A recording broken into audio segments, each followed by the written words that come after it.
Secangkir pengharapan untuk mengawali hari ini. Renungan pagi 11 April, alternatif untuk penentuan tanggal bagian 2. Matius 25 ayat 40, Aku berkata kepadamu, sesungguhnya segala sesuatu yang kamu lakukan untuk salah seorang dari saudaraku yang paling hina ini, kamu telah melakukannya untuk aku. Bagaimana menjadi seorang Advent yang taat? Itulah pertanyaannya. Para murid dan umat Advent awal, dan banyak di zaman kita juga, ingin menghabiskan waktu menunggu dengan kegembiraan emosional. Namun, Yesus berusaha mengarahkan perhatian mereka ke ranah yang lebih serius, yaitu menjalani kehidupan sebagai seorang Kristen dalam kehidupan sehari-hari. Kemarin kita tutup dengan perumpamaan tentang domba dan kambing dalam Matius 25 ayat 31 sampai 46.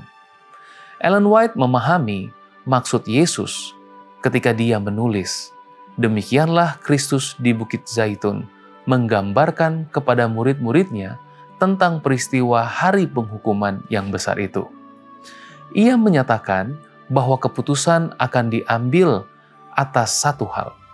Bila bangsa-bangsa berhimpun di hadapannya, akan terdapat hanya dua golongan, dan nasib mereka yang kekal akan ditentukan oleh apa yang telah mereka lakukan ataupun yang telah mereka lalaikan untuk berbuat baginya dalam menolong orang miskin dan yang menderita.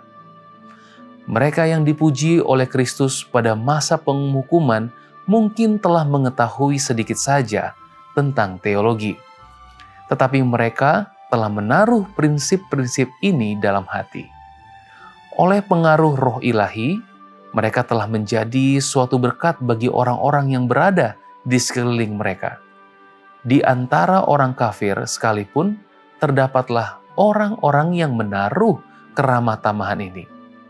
Sebelum mereka mendengar firman hidup itu, mereka telah bersahabat dengan para misionaris, malah melayani mereka biarpun membahayakan hidup mereka sendiri. Di antara orang kafir, terdapatlah orang-orang yang menyembah Allah dengan tidak mengetahuinya. Mereka yang kepadanya terang itu tidak pernah disampaikan dengan perantaraan manusia, namun mereka tidak akan binasa. Meskipun tidak mengetahui akan hukum Allah yang tertulis, mereka telah mendengar suaranya berbicara kepada mereka dalam alam dan telah melakukan perkara-perkara yang dituntut oleh hukum. Perbuatan mereka membuktikan bahwa Roh Kudus telah menjamah hati mereka dan mereka dikenal sebagai anak-anak Allah. Apakah hati saya merasakan sentuhan Roh Kudus? Di mana fokus saya sebagai seorang Advent? Apakah itu pada kegembiraan dari khotbah pendeta terkini yang meyakinkan jemaat tentang dekatnya waktu kedatangan? Atau pada tugas saat ini, saat kita menantikan peristiwa itu? Saya harus mengakui bahwa kegembiraan itu lebih memikat.